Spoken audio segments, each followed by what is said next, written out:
breaking news just coming in. Sources say Secretary of Defense Pete Hegseth is said to have shared sensitive details about the strike in Yemen targeting Houthis in a second Signal group chat on March 15th that included his wife and brother, among others. नमस्कार दोस्तों। तो पीट हेग्सेथ की जो मुसीबतें हैं वो लगातार बढ़ती चली जा रही हैं बिकॉज रिसेंटली पिछले मंथ में कुछ बड़ी घटनाएं हुई थी पीट हेग्सेथ के साथ। बड़ी घटनाएं ये हुई थी कि यूएस डिफेंस जो सीक्रेट्स हैं वो लीक हो गए थे। यूएस डिफेंस सीक्रेट मतलब यमन के ऊपर जो एयर स्ट्राइक होने वाली थी उससे रिलेटेड कुछ सीक्रेट्स लीक हुए और इसका इल्ज़ाम पीट हेग्सेथ और पेंटागन के और भी ऑफिशियल्स के ऊपर लगा और फिर उसके बाद एक कमेटी बैठाई गई जिसने जांच की।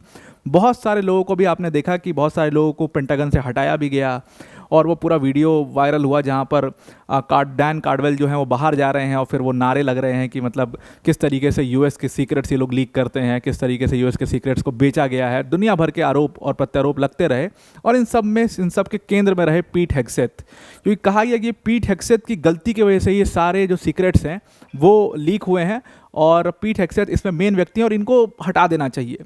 तो अब इनके ऊपर तलवार लटक रही है और सबसे बड़ा सवाल ये पूछा जा रहा है कि क्या डोनाल्ड ट्रंप पीट हेग्सेथ को हटाएंगे या नहीं हटाएंगे। क्या आप डोनाल्ड ट्रंप पीट हेग्सेथ के ऊपर बहुत ज़्यादा, कुछ लोग ये भी क्लेम करते हैं कि पीट हेग्सेथ के ऊपर डोनाल्ड ट्रंप बहुत ज़्यादा डिपेंडेंट रहते हैं और इसलिए वो इनको कभी नहीं हटा सकते। दुनिया भर के ऐसे आरोप प्रत्यारोप सब कुछ लग रहे हैं पीट हेग्सेथ के ऊपर। पूरा डिटेल में समझते हैं कि एग्जैक्टली हुआ क्या है, लीक कैसे हुआ है और क्या क्या आरोप लगे हैं, कौन किसको किसको हटाया गया है, डिटेल में समझने की कोशिश करते हैं। पर वीडियो में आगे जाने से पहले एक छोटी सी अनाउंसमेंट है अनअकैडमी टीम की तरफ से कि Unacademy all India prelims mock test coming Sunday को होने वाला है और ये जो मॉक टेस्ट है ये जीएस का सुबह 9:30 बजे से 11:30 बजे तक पेपर होगा और उसके बाद सीसैट का 2:30 से 4:30 होगा। इस मॉक टेस्ट में ऑल ओवर इंडिया से लाखों बच्चे इस मॉक टेस्ट को देते हैं। तो इसमें जो आपकी जनरल रैंकिंग आती है, ऑल इंडिया रैंकिंग आती है, वो बड़ी ही सटीक आती है जिससे आपको पता लग पाएगा कि एक्चुअल में आप कहाँ पर स्टैंड करते हो। तो इस पेपर को आप ज़रूर दीजिए अगर आप प्रीलिम्स 2025 का पेपर देने जा रहे हैं, काफ़ी हेल्पफुल रहेगा। और अगर आप अच्छा परफॉर्म करते हैं इसमें तो आपको स्टार्टिंग 1 मंथ मतलब अगर आप स्टार्टिंग टॉप 10 में आते हैं तो 1 मंथ का आपको टेस्ट सीरीज फ्री दिया जाएगा और उसके अलावा अगर आप टॉप 30 में आते हैं तो सीसैट की टेस्ट सीरीज आपको फ्री दी जाएगी। तो आइए अपने टॉपिक के ऊपर आते हैं वापस। तो पीट हेग्सेथ के ऊपर लगे हुए हैं काफ़ी आरोप। पीट हेग्सेथ के ऊपर सबसे बड़ा आरोप ये लगा कि यमन के ऊपर जो एयर स्ट्राइक होने वाली थी, यूएसए ने डिसाइड की थी, ट्रंप ने ऑर्डर दिया था, वो स्ट्राइक जब हो रही थी तो उसके लिए उसके एडमिनिस्ट्रेटिव वर्क के लिए एक ग्रुप बना। पीट हेग्सेथ ने कहा गया कि उस ग्रुप के सारे जो सीक्रेट्स थे, उस ग्रुप में जो भी चैट हुई थी वो सब लीक हो गई। 2 तरीके से ये लीक हुई। एक तो कहा गया, एक तो आरोप ये लगे कि पीट हेग्सेथ जो हैं वो कोई भी मिलिट्री सीक्रेट को क्लासिफाइड नहीं रखते हैं और सब कुछ एकदम ओपन एंड आउट खोल के रख देते हैं। जैसे उनका एक ग्रुप है अपनी वाइफ के साथ, अपने ब्रदर के साथ और अपने पर्सनल लॉयर के साथ। उन्होंने क्या किया कि जो भी यमन एयर स्ट्राइक से रिलेटेड डिटेल्स थी वो उस ग्रुप पे शेयर कर दी।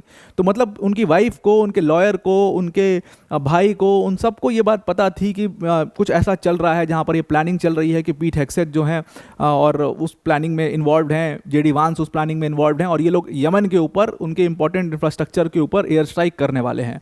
तो सबसे पहले तो ये इल्ज़ाम लगा कि भाई इनकी वाइफ हर जगह इनके साथ रहती हैं और ये बिल्कुल मैसेजिंग सिस्टम को बड़े ही केयरलेसली यूज़ करते हैं। सिग्नल करके एक ऐप आता है, उसी सिग्नल ऐप पर इन्होंने ग्रुप बनाया हुआ था जहाँ पर इन्होंने अपनी वाइफ के साथ, अपने भाई के साथ और अपने एक लॉयर के साथ ये सारी डिटेल शेयर कर दी। और ये सब कुछ तब उजागर हुआ है, पीट हेग्सेथ पर ये सब आरोप तब लग रहे हैं जब अभी रिसेंटली ये जो लीक हुआ था, डोनाल्ड ट्रंप ने कहा कि बहुत मतलब बेशर्मी है, ये कैसे लीक हो गया, बहुत बड़ी दिक्कत है ये और इसके ऊपर पूरी जांच की जाएगी, जो भी इसमें दोषी पाया जाएगा उसको हटाया जाएगा। डोनाल्ड ट्रंप ने इसके ऊपर जांच बैठाई, जांच हुई और कई सारे पेंटागन के सीनियर ऑफिशियल्स को अभी यहाँ से पिछले ही हफ्ते पेंटागन से हटा दिया गया है। तब पीट हेग्सेथ के ऊपर ये सारे आरोप लग रहे हैं और अब कहा जा रहा है कि अगला नंबर पीट हेग्सेथ का है, तलवार उन्हीं के ऊपर लटक रही। तो एक तो अपनी वाइफ के साथ ये सारे सीक्रेट उनके लीक हुए। दूसरा, सोने पे सुहागा क्या हो गया कि जब उन्होंने ग्रुप बनाया था सारे ऑफिशियल्स का, जिसमें जेडी वांस भी थे, वो भी थे और भी सारे ऑफिशियल्स थे, बड़े बड़े सीनियर ऑफिशियल्स थे, मिलिट्री ऑफिशियल्स थे, उन सबका एक ग्रुप जब सिग्नल ऐप पर ही बनाया तो उसमें उन्होंने गलती से अटलांटिक मैगजीन के chief editor in chief Jeffrey Goldberg को ऐड कर दिया। जेफरे गोल्डबर्ग के पास सारी इन्फॉर्मेशन और उसी पे पूरा खुलेआम चैट हो रहा है कि भाई यमन के ऊपर ये स्ट्राइक कब होगी, कौन करेगा, कैसे करेंगे, लेट्स डू इट और पूरा मतलब जेडी वांस। मैंने इसके ऊपर एक वीडियो भी बनाई थी डिटेल, मैंने आपको उसमें स्क्रीनशॉट लगा के वो सारा चैट भी दिखाया था। वो वीडियो आपको डिस्क्रिप्शन में मिल जाएगी अगर आपको इस खबर के बारे में नहीं पता होगा। वैसे तो बता देता हूँ कि पूरा चैट हो रहा है उसमें कि कैसे होगा, लेट्स डू इट। और उसमें उन्होंने इवन यूरोप के बारे में जेडी वांस ने बोल दिया कि भाई यूरोप को पिच इन करते करते, यूरोप को सपोर्ट करते करते थक चुका हूँ मैं, इसको ख़त्म करो, ये यमन वाला जो पूरा मामला है इसको भी ख़त्म करो और हालत ख़राब हो चुकी है। ऐसे करके पूरा उसमें चैट हुई पड़ी है जिसमें पीट हेग्सेथ लिख रहे हैं, जेडी वांस लिख रहे हैं, सब लोग लिख रहे हैं और फिर अटैक की टाइमलाइन सब कुछ सारा कुछ डिटेल उसमें ओपन कर दिया गया और गलती से जेफरे गोल्डबर्ग उसमें ऐड हो गए। ये मीडिया के पर्सन थे, एडिटर इन चीफ थे अटलांटिक के।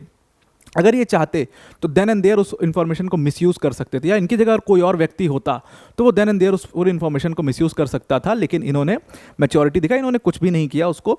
और जब ये सारा अटैक हो गया यमन के ऊपर, वो सक्सेसफुल हो गया, सब कुछ एयर स्ट्राइक कर दी गई, उसके बाद जेफरी गोल्डबर्ग ने कहा कि देखिए कितनी बड़ी लापरवाही है जो डोनाल्ड ट्रंप एडमिनिस्ट्रेशन कर रहा है, और उसके बाद आरोप लगना शुरू हुआ। उसके बाद तो जैसे ये चीज़ बाहर आती है, डेमोक्रेट टूट पड़ते हैं ट्रंप एडमिनिस्ट्रेशन के ऊपर कि आपने मिलिट्री सीक्रेट्स कैसे ओपन कर दिए, कैसे एक पत्रकार को आपने अपने मतलब क्लासिफाइड ग्रुप में ऐड कर दिया, और उस पत्रकार के पास सारी इंफॉर्मेशन है कि अटैक होने कब वाला है, किस दिन होने वाला है, कैसे होगा, कितना इंटेंसिफाइड होगा, टारगेट्स कौन से होंगे, वो सब उस बेचारे पत्रकार को पता है। और इन्होंने पूरा एक आर्टिकल छापा था इसके ऊपर। अब इतनी बड़ी खबर थी, छापेंगे, ऑब्वियस सी बात है। तो ये दूसरा केस हो गया पीट हेग्सेथ के साथ, बेचारे उसमें फंस गए बहुत बुरी तरीके से। तो इसमें अब प्रोब शुरू हुआ कि भाई लीक किया किसने है। तो उसके बाद आरोप लगना शुरू होते हैं। आरोप क्या लगते हैं, मतलब खुद ही ये अपनी प्रॉब्लम ये खुद ही बढ़ा लेते हैं। जो इनके ग्रुप में और भी लोग थे, हालांकि उन्होंने कहा कि नाम नहीं रिवील करने के लिए, जो उनकी पूरी रिपोर्ट छपी है उसमें कहा उन्होंने कि देखो पीट हेग्सेथ जो है वो वहाँ पर एडमिनिस्ट्रेशन के बारे में डिस्कस कर रहे थे कि कैसे अटैक होगा, कौन कौन इसमें होगा, कैसे शामिल होगा, क्या क्या है। मिलिट्री सीक्रेट्स उसमें और जो मिलिट्री की प्रिपरेशन है उसके बारे में कुछ भी नहीं किया था, टारगेट्स के बारे में उसमें कुछ भी शेयर नहीं किया गया था। ये मतलब अनर्गल आरोप हैं जो उस पर लगाए जा रहे हैं। लेकिन पीट हेग्सेथ केयरलेस तो है, ये बात सबने मानी है, और जो टाइमलाइन थी वो भी उस ग्रुप पर दे दी गई थी। तो ये भी एक बहुत बड़ी केयरलेसनेस है। अब लोगों ने अपना नाम छुपाया उसमें, लेकिन पीट हेग्सेथ को लोग केयरलेस तो इस बात में मानी जा रहे हैं। और भी कहा जाता है कि जो बहुत ऑफिशियल और सीक्रेटिव मीटिंग्स भी होती हैं, वहाँ भी पीट हेग्सेथ जो अपनी वाइफ को लेकर चले जाते हैं। उनकी वाइफ का नाम है जेनिफर, जो कि फॉर्मर न्यूज़ प्रोड्यूसर थी, फॉक्स न्यूज़ की प्रोड्यूसर थी। वो कई सारी इमेजेस में आपको पीट हेग्सेथ के साथ दिखाई देंगी।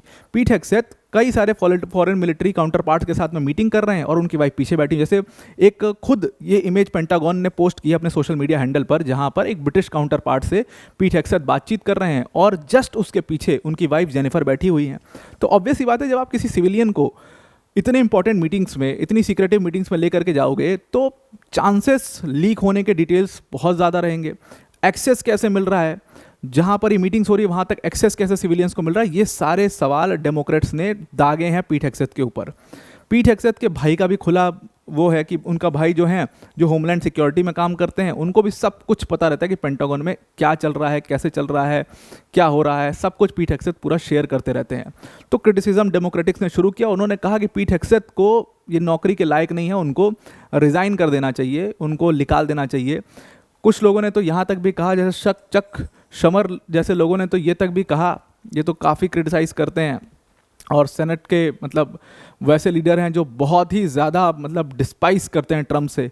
तो उन्होंने तो कहा कि डोनाल्ड ट्रंप इतने वीक हैं कि वो पूरी तरीके से किसके ऊपर डिपेंडेंट है, तो पीट हेग्सेथ के ऊपर डिपेंडेंट है, और वो आदमी एक काम नहीं कर सकता पीट हेग्सेथ के बिना।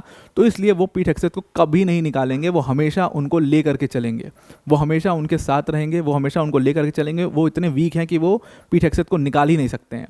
कुछ इराक यूएस वॉर के जो वॉर वेटरन्स हैं, उन्होंने कहा कि भाई पीट हेग्सेथ को खुद ही अब रिज़ाइन दे देना चाहिए, उनका समय आ चुका है, उनका समय अब बहुत ही करीब आ चुका है, और बेइज्जती से अच्छा ये है कि उनको हटाया जाए, इससे अच्छा ये है कि वो रिज़ाइन दे दे।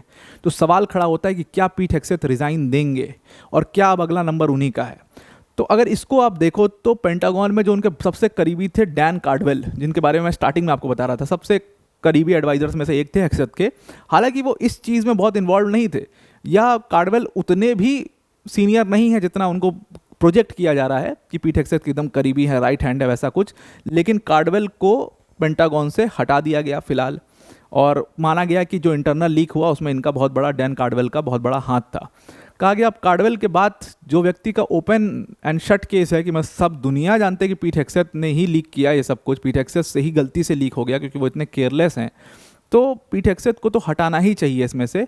तो आप मान के चलिए कि या तो वो रिज़ाइन देंगे या तो उनको हटाया जाएगा, क्योंकि प्रेशर जिस तरीके से डेमोक्रेट्स बना रहे हैं और यूएस के लोग भी बना रहे हैं, क्योंकि ये बहुत इंपॉर्टेंट हो जाता है कि आप इतनी क्रेडिबल इन्फॉर्मेशंस को लीक कर देते हो, इतनी बड़ी इन्फॉर्मेशंस को रीड कर देते हो, तो आपकी क्रेडिबिलिटी वैसे भी जीरो हो जाती है। डैन कार्डवेल से इसमें पूछा गया कि भाई आप क्या हैं, आप इसके बारे में क्या सोचते हैं? उन्होंने कहा कि बिल्कुल बकवास आरोप जो हैं वो लगवाए गए हैं और जिस तरीके से चीज़ें हुई मैं उसको लेकर के काफ़ी डिसअपॉइंटेड हूँ। और ये चीज़ें अब यही है कि किया किसी ने और दबाव किसी और पर बनाया गया, इसको डाल किसी और पर दिया गया, जो जनरली होता है बड़े बड़े केसेस में। वही यहाँ पर डैन कार्डवेल के साथ भी हुआ, उसको लेकर के वो काफ़ी डिसअपॉइंटेड थे और उन्होंने उसमें बोला कि मतलब वो सॉरी भी थे काफ़ी इस चीज़ को लेकर के कि ये इंटरनल लीक नहीं होना चाहिए था। तो आई होप आपको पूरा आर्टिकल समझ में आ चुका होगा। अब वीडियो को एंड करने से पहले अनअकैडमी टीम की तरफ से एक बहुत बड़ी अनाउंसमेंट है कि अनअकैडमी का दिस संडे सबसे बिगेस्ट मॉक टेस्ट होने जा रहा है, Unacademy all India prelims mock test. अगर आप 2025 का यूपीएससी सीएससी का मॉक टेस्ट देने जा रहे हैं, अगर प्रीलिम्स देने जा रहे हैं, तो उससे पहले इस मॉक टेस्ट को जरूर कीजिए। इसमें 1-1.5 लाख बच्चे इस टेस्ट को अपीयर होते हैं इस टेस्ट के लिए और इसमें आपकी जो रैंकिंग आएगी बड़ी क्रेडिबल होगी। उसके साथ अगर आप इसमें टॉप 10 में आते हैं तो आपको 1 मंथ का जीएस का जो टेस्ट सीरीज है वो फ्री मिलेगा और अगर टॉप 30 में आते हैं तो सीसैट की टेस्ट सीरीज आपको यहाँ पर फ्री मिल जाएगी प्रीलिम्स की। तो इसमें आप ये टेस्ट जो है वो आने वाले संडे को है और लिंक इसके डिस्क्रिप्शन में दी हुई, उस पर क्लिक करके आप इसके लिए रजिस्टर कर सकते हैं। तो आपको पूरा आर्टिकल समझ में आ गया होगा। आज के लिए इतना ही। Thank you and have a nice day.